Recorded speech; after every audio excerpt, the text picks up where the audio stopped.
Dalam perumpamaan tentang eskatologi yang lain, di sini Yesus yang mengumpamakan dirinya sebagai sang tuan rumah membandingkan dua karakter hamba yang bertolak belakang.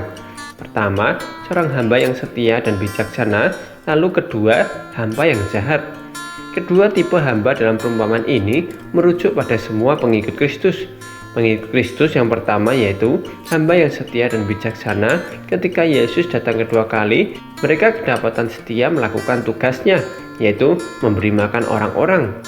Memberi makan di sini dapat diartikan secara rohani, yaitu memberitakan firman Allah atau Injil kepada mereka yang lapar dan haus akan kebenaran. Dalam beberapa perumpamaan tentang akhir zaman, Yesus sering menekankan tentang kewaspadaan, tugas, dan pelita, dan semuanya berhubungan dengan kesetiaan sampai akhir. Kesetiaan dalam konteks ini berbicara tentang tetap melakukan tugas tanggung jawab, baik ada tuan rumah ataupun tidak. Apakah orang Kristen masih tetap setia memberitakan Injil kepada mereka yang lapar akan kebenaran atau tidak? Jika ya, Yesus menyediakan upah bagi mereka ketika Dia datang kembali.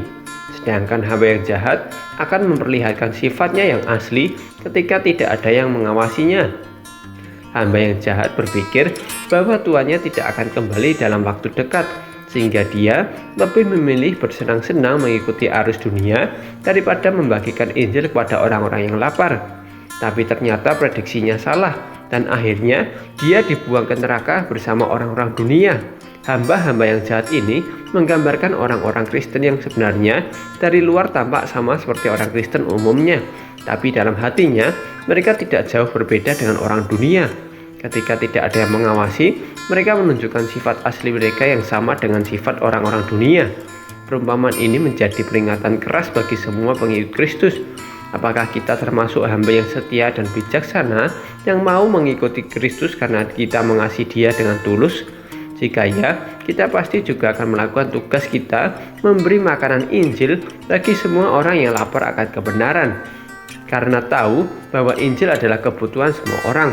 Atau kita mengikut Kristus hanya sekedar tampak luar saja, padahal sama seperti orang dunia yang lebih mementingkan kesenangan dunia daripada memberitakan Injil kepada mereka yang membutuhkan Injil.